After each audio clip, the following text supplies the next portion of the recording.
ಹಿಂದೆ ತೀರ್ಮಾನ ಮಾಡಿದೆ. ಅಂದರೆ 9 ವಿಶ್ವವಿದ್ಯಾಲಯಗಳನ್ನ ಕ್ಲೋಸ್ ಇಲ್ಲ. ಡಿ ಕೆ ಶಿವಕುಮಾರ್ ಅವರ ನೇತೃತ್ವದ ಉಪಸಂಪುಟ ಸಮಿತಿ ಒಂದು ಸಭೆ ಸೇರಿ ಇದರ ಸಾಧಕ ಬಾಧಕಗಳಿಗೆ ಚರ್ಚೆ ಮಾಡಿದೆ. ಅದು ಇನ್ನೂ ಕ್ಯಾಬಿನೆಟ್ಗೆ ಬಂದು ಅಲ್ಲಿ ಅಪ್ರೂವಲ್ ಆಗಬೇಕು.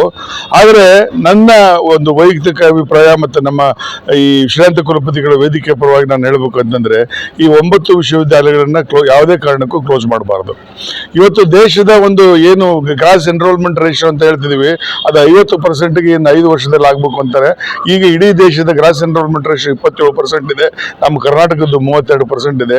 ಇದು ಹೆಚ್ಚಾಗಬೇಕು ಅಂತಂದರೆ ದೇಶದಲ್ಲಿರ್ತಕ್ಕಂಥ ಯುವಕರಿಗೆ ಶಿಕ್ಷಣ ದೊರೆಯಬೇಕು. ಎಲ್ಲ ಪ್ರತಿಯೊಬ್ಬ ವ್ಯಕ್ತಿಗೂ ಮೂಲಭೂತ ಶಿಕ್ಷಣವನ್ನು ಕೊಡುವಂಥ ಕರ್ತವ್ಯ ಈ ರಾಜ್ಯ ಸರ್ಕಾರಗಳಿಗಿದೆ, ಕೇಂದ್ರ ಸರ್ಕಾರಗಳಿದೆ.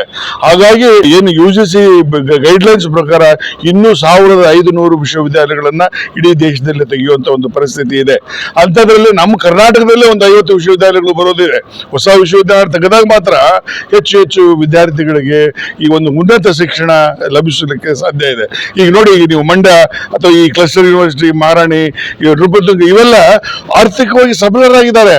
ಅವರು ಈಗ 2000 ಇದ್ದಂತ ವಿದ್ಯಾರ್ಥಿಗಳು ಇವತ್ತು 4000 ಆಗಿದ್ದಾರೆ. ಅವರಿಗೆ ಲ್ಯಾಂಡ್ ಇದೆ, ಏನು ಮೂಲಭೂತ ಸೌಕರ್ಯ ಇದೆ, ಅವ್ರಿಗೆ ದುಡ್ಡು ಕೂಡ ಇದೆ. 30 ರಿಂದ 40 ಕೋಟಿ ಅವರ ಇದರಲ್ಲಿದೆ.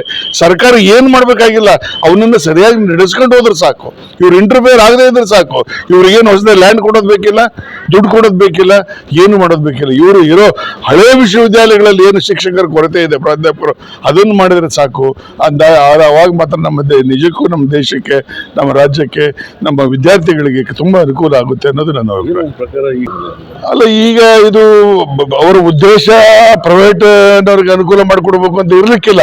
ಬಟ್ ಇವರು ಗೌರ್ಮೆಂಟ್ ಯೂನಿವರ್ಸಿಟಿಗಳನ್ನ ಕ್ಲೋಸ್ ಮಾಡ್ತಾ ಹೋದ್ರೆ ಹೆಚ್ಚು ಇದು ಪ್ರೈವೇಟ್ ಯೂನಿವರ್ಸಿಟಿಗಳು ಬರ್ಲಿಕ್ಕೆ ಶುರು ಆಗುತ್ತೆ. ಈಗ ಇದೇನಂತಂದ್ರೆ ಮನೋಬಲ ಆಗ್ಬಿಡುತ್ತೆ ಪ್ರೈವೇಟ್ನವರು. ಈಗ ಏನ್ ಸಣ್ಣ ಪ್ರೈವೇಟ್ ಪ್ಲೇಯರ್ಸ್ ಎಲ್ಲ ಅವರು ಒಂದು ಕಾಲೇಜ್ ಇದ್ಕೊಂಡು ವಿಶ್ವವಿದ್ಯಾಲಯ ಮಾಡ್ಕೊಂಡು ಸಿಕ್ಕಾಪಟ್ಟೆ ಫೀಸ್ ಚಾರ್ಜ್ ಮಾಡ್ತಾರೆ. ಇವತ್ತು ವಿದ್ಯಾರ್ಥಿಗಳು ಗೌರ್ಮೆಂಟ್ ವಿಶ್ವವಿದ್ಯಾಲಯಕ್ಕೆ, ಗೌರ್ಮೆಂಟ್ ಕಾಲೇಜ್ಗಳು ಯಾಕೆ ಬರ್ತಾರೆ ಅಂದ್ರೆ, ಇಲ್ಲಿ ಫೀಸ್ ಕಡಿಮೆ, ಇಲ್ಲಿ ಒಳ್ಳೆ ಟೀಚರ್ಸ್ ಇದ್ದಾರೆ, ಒಳ್ಳೆ ಒಂದು ಫೆಸಿಲಿಟೀಸ್ ಇದೆ, ರಿಸರ್ಚ್ ಮಾಡ್ಬೋದು, ಇಂಥದಕ್ಕೆ ಬರ್ತಾರೆ. ಬಟ್ ಪ್ರೈವೇಟ್ ಕಾಲೇಜ್ಗಳಿಗೆ ಇದಕ್ಕೆ ಅವ್ರ ಉದ್ದೇಶ ಏನು, ಬರೀ ಹುಡುಗರು ಸೇರಿಸ್ಕೊ, ಡಿಗ್ರಿ ಕೊಡು. ಬಟ್ ಅದು ನಮ್ಮ ಉದ್ದೇಶ ಆಗಬಾರ್ದು. ಹಾಗಾಗಿ ಇದು ಇವ್ರಿಗೆ ಮಾಡ್ತಾ ಹೋದ್ರೆ ನಿಜಕ್ಕೂ ಪ್ರೈವೇಟ್ನವ್ರಿಗೆ ನಾವು ಇಂಡೈರೆಕ್ಟ್ ಆಗಿ ಸಪೋರ್ಟ್ ಮಾಡ್ದಂಗೆ. ಹಾಗಾಗಿ ಇವರು ಹೆಚ್ಚು ಸರ್ಕಾರಿ ವಿಶ್ವವಿದ್ಯಾಲಯಗಳನ್ನ ಓಪನ್ ಮಾಡೋದ್ರ ಮೂಲಕ ಹೆಚ್ಚು ವಿದ್ಯಾರ್ಥಿಗಳಿಗೆ ಶೈಕ್ಷಣಿಕ ಇದನ್ನ ಮುಂದುವರಿಲಿಕ್ಕೆ ಅನುಕೂಲ ಮಾಡಿಕೊಡ್ಬೇಕು ಅನ್ನೋದು ನನ್ನ ಅಭಿಪ್ರಾಯ. ಈಗ ನೋಡಿ, ನಾನು ಅದೇ ಈಗ ನಮ್ಮ ಶ್ರೀಮಂತ ಕುಲಪತಿಗಳ ವೇದಿಕೆಯಲ್ಲಿ ಈಗ 2 ವಿಷಯಗಳ ಬಗ್ಗೆ ನಾವು ಚರ್ಚೆ ಮಾಡಿದ್ದೀವಿ. ಒಂದು 9 ವಿಶ್ವವಿದ್ಯಾಲಯಗಳನ್ನ ಕ್ಲೋಸ್ ಮಾಡೋದು. ಸೊ ಯಾವುದೇ ಕಾರಣಕ್ಕೂ ಈ 9 ವಿಶ್ವವಿದ್ಯಾಲಯಗಳನ್ನ ನಾವು ಕ್ಲೋಸ್ ಮಾಡೋದು ಬೇಡ, ಅವರನ್ನು ಮುಂದುವರಿಸಿಕೊಂಡು ಹೋಗೋಣ ಅನ್ನೋದು ಒಂದು ಮೊದಲನೇ ನಿರ್ಣಯ. ಎರಡನೇದು, UGC ಗೈಡ್ಲೈನ್ಸ್ ಅಲ್ಲಿ 2-3 ತುಂಬಾ ತಪ್ಪು ಮಾಹಿತಿಗಳು. ಅಂದ್ರೆ ಈ ವೈಸ್ ಚಾನ್ಸಲರ್ ಅಪಾಯಿಂಟ್ಮೆಂಟ್ ಅಲ್ಲಿ ಅವರು UGC ನಾಮಿನಿ, ಗವರ್ನರ್ ನಾಮಿನಿ ಮತ್ತೆ ಯೂನಿವರ್ಸಿಟಿ ನಾಮಿನಿ ಅಂದ್ರೆ ಸರ್ಕಾರದ ನಾಮಿನಿನೇ ಇಲ್ಲ. ಈಗ ನೋಡಿ, ಪಬ್ಲಿಕ್ ಯೂನಿವರ್ಸಿಟಿಗೆ 100 ಎಕರೆ ಜಮೀನು ಅವ್ರು ಕೊಡ್ತಾರೆ, 1000 ಕೋಟಿ ದುಡ್ಡು ಕೊಡ್ತಾರೆ, ಅವ್ರಿಗೆ ಸ್ಯಾಲರಿ ಕೊಡ್ತಾರೆ. ಆದ್ರೆ ಸರ್ಕಾರ ಕಂಟ್ರೋಲ್ ಇಲ್ಲ ಅಂದ್ರೆ ಹೆಂಗೆ ಮತ್ತೆ ಅವರು? ಸೊ ಇದು ಬಹಳ ತಪ್ಪು. ಇದು ನಾವೇನು UGC ಗೈಡ್ಲೈನ್ಸ್ ಅಲ್ಲಿ ಮಾಡ್ಕೊಂಡಿರೋದು, ಅದಕ್ಕೆ ತಿದ್ದುಪಡಿ ಆಗಬೇಕು. ಆ ಸರ್ಚ್ ಕಮಿಟಿನಲ್ಲಿ ಸರ್ಕಾರದ ಪ್ರತಿನಿಧಿ ಇರಲೇಬೇಕು. ಅದು ನಮ್ಮ ಮೊದಲನೇ ಇದು. ಎರಡನೇದು, ಈಗ ನೋಡಿ, ಅವರು ಇದಕ್ಕೆ ಅಸಿಸ್ಟೆಂಟ್ ಪ್ರೊಫೆಸರ್ ಆಗ್ಲಿಕ್ಕೆ PhD ಬೇಕಿಲ್ಲ ಅಂತಾರೆ, ಪಬ್ಲಿಕೇಶನ್ಸ್ಗಳು ಬೇಕಿಲ್ಲ, ತುಂಬಾ ಡೈಲ್ಯೂಟ್ ಆಗ್ಬಿಟ್ಟಿದೆ.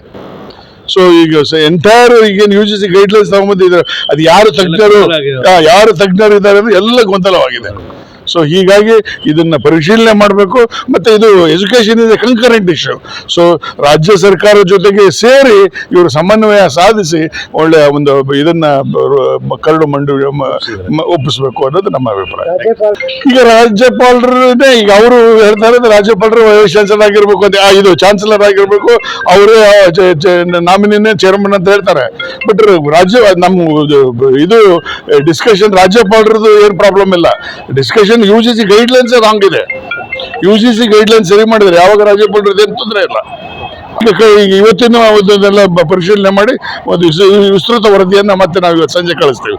ಡಾಕ್ಟರ್ ಮಹೇಶಪ್ಪ ಅಂತ, ಸೆಕ್ರೆಟರಿ ಶ್ರೀಮಂತ ಕುಲಪತಿಗಳ ವೇದಿಕೆ, ಮತ್ತೆ ನಾನು farmer vice chancellor Visvesvaraya technical university Belgaum. ಅಂತಂದರೆ ಈಗಿರುವ ವಿದ್ಯಾರ್ಥಿ ಸಂಖ್ಯೆಗಳಿಗೆ ಅನುಗುಣವಾಗಿ ಕರ್ನಾಟಕದಲ್ಲಿ ವಿಶ್ವವಿದ್ಯಾಲಯಗಳು ಕಡಿಮೆನೇ ಇದೆ. ಈ ಹಿನ್ನೆಲೆ ಇನ್ನೂ ಹೆಚ್ಚು ವಿಶ್ವವಿದ್ಯಾಲಯಗಳೇ ಬೇಕು. ಅಂತಹ ಒಂದು ಪರಿಸ್ಥಿತಿಯಲ್ಲಿ ಈಗಿರೋ ವಿಷಯದಲ್ಲಿ ರದ್ದು ಮಾಡೋದ್ರಲ್ಲಿ ಅರ್ಥ ಇಲ್ಲ. ಮತ್ತು ರದ್ದು ಮಾಡಲಿಕ್ಕೆ ಕೊಡ್ತಿರೋಂಥ ಕಾರಣಗಳು ಸಹಿತ ಅದು ಆರ್ಥಿಕ ಹೊರೆಯಾಗಿರಲಿ, ವಿದ್ಯಾರ್ಥಿಗಳ ಸಂಖ್ಯೆ ದಾಖಲಾತಿಯಾಗಿರುವಂಥ ಕಡಿಮೆ ಆಗಿರುವಂಥದ್ದಾಗಲಿ ಇದು ಹಾಗಿಲ್ಲ. ಅವ್ರು ಹೇಳಿದಾಗೆ ಬೇಕಾದ್ರೆ ಈಗಿರುವ ಸಹಿತ ದಾಖಲೆಗಳನ್ನು ನಾವು ಪರಿಶೀಲಿಸಿ ನೋಡಿದರೆ ಮೊದಲಿರುವ ವಿದ್ಯಾರ್ಥಿಗಳ ದಾಖಲಾತಿಗೆ ಕಡಿಮೆ ಏನು ಸಂಖ್ಯೆ ಆಗಲಿ ಇನ್ನು ಹೊರತು ಹೆಚ್ಚಾಗಿ ಆಗಿದೆ. ಮತ್ತು ಆರ್ಥಿಕವಾಗಿಯೂ ಸಹಿತ ಯಾವುದೇ ಸರ್ಕಾರದ ಸಹಾಯವಿಲ್ಲದೇ ಈ 4 ವರ್ಷಗಳವರೆಗೆ ಈ ವಿಶೇಷವಾಗಿ ನೃಪತುಂಗ, ಮಹಾರಾಣಿ ಮತ್ತು ಮಂಡ್ಯ ಯೂನಿವರ್ಸಿಟಿಗಳು ತಮ್ಮ ಎಲ್ಲ ಚಟುವಟಿಕೆಗಳ ಕೃಷಿಕರ ಮಕ್ಕಳಿಗೆ, ಬಡವರು, ಹಿಂದುಳಿದವರು, SC ST ಮೈನಾರಿಟೀಸ್ ಈ ಥರದ ಯಾರು ವಿದ್ಯಾರ್ಥಿಗಳು ಕಡಿಮೆ ಫೀಸ್ನಲ್ಲಿ ತಮ್ಮ ಉನ್ನತ ಶಿಕ್ಷಣವನ್ನು ಮಾಡಬೇಕಂತ ಹಂಬಲಿಸ್ತಾರೋ ಅವರಿಗೆ ಅವರು ಅವಕಾಶ ವಂಚಿತರಾಗುತ್ತಾರೆ. ಕ್ರಾಸ್ ಎನ್ರೋಲ್ಮೆಂಟ್ ರೇಷಿಯೋನ 50ಕ್ಕೆ 2035 ಅಷ್ಟೊತ್ತಿಗೆ 50% ಒಯ್ಯಬೇಕು ಅನ್ನೋ ಒಂದು ಏನು ಉದ್ದೇಶ ಇದೆ, ಆ ಉದ್ದೇಶಕ್ಕೆ ಇದು ಒಂದು ದೊಡ್ಡ ಕೊಡಲಿ ಪೆಟ್ಟನ್ನು ಕೊಡುತ್ತೆ. ಈ ಕ್ರಾಸ್ ಎನ್ರೋಲ್ಮೆಂಟ್ ರೇಷಿಯೋನ ನಾವು ಜಾಸ್ತಿ ಮಾಡಲಿಕ್ಕೆ ಅನುಕೂಲ ಆಗುತ್ತೆ. ಈ ಹಿನ್ನೆಲೆ ಚರ್ಚೆ ಆಗ್ತಾ ಇದೆ. ಫೋರಂ ಮಕ್ಕಳಿಗೆ ಇದು ಉನ್ನತ ಶಿಕ್ಷಣದಿಂದ ವಂಚಿತ ಆಗದ ರೀತಿಯಲ್ಲಿ ಈ ಎಲ್ಲ ವಿಶ್ವವಿದ್ಯಾಲಯ ಉಳಿಸಿಕೊಳ್ಬೇಕು. ಮತ್ತು ಇನ್ನು ರಾಜ್ಯ ಸರ್ಕಾರಕ್ಕೆ ನಮ್ದು ಒಟ್ಟು ನಮ್ಮ ಫೋರಂ ವತಿಯಿಂದ ಇದು ಒತ್ತಾಯ ಇರುತ್ತೆ. The blend of former vice chancellors and the sitting vice chancellors. Sitting vice chancellors ನ ಒಂದು ದೂರದೃಷ್ಟಿ ಎರಡೂ ಸೇರಿದ್ರೆ ಬಹುಶಃ ಈ ಚಿಂತನ ಮಂಥನ ಸಭೆಯಲ್ಲಿ ಒಂದು ಉತ್ತಮವಾದಂತ ಒಂದು ಸಲಹೆ ಸೂಚನೆಗಳು ಹೊರಹೊಮ್ಮಲಿಕ್ಕೆ ಸಾಧ್ಯ ಇದೆ. ಈ ಚಿಂತನ ಮಂಥನ ಸಭೆಯಲ್ಲೂ UGC ಏನು ಒಂದು ಕರಡು ಮಸೂದೆಯಲ್ಲಿ ಕೆಲವು ಸಣ್ಣ ಪುಟ್ಟ ಏನಾದರೂ ಮಿಸ್ಟೇಕ್ಗಳು ಇದ್ರೆ ಅದನ್ನು ಆಧಾರ ಪಕ್ಕಕ್ಕಿಟ್ಟು ಒಳ್ಳೆಯ ಒಂದು ಸುಧಾರಣೆ ಮಾಡೋದು, ಈ ದೇಶದ ಲಕ್ಷಾಂತರ ವಿದ್ಯಾರ್ಥಿಗಳ ಭವಿಷ್ಯವನ್ನ ರೂಪಿಸುವಂತದ್ದು, ಲಕ್ಷಾಂತರ ಪ್ರಾಧ್ಯಾಪಕರ ಒಂದು ಜೀವನವನ್ನು ರೂಪಿಸುವಂತ ಒಳ್ಳೆಯ ಕರಡು ನಿಯಮ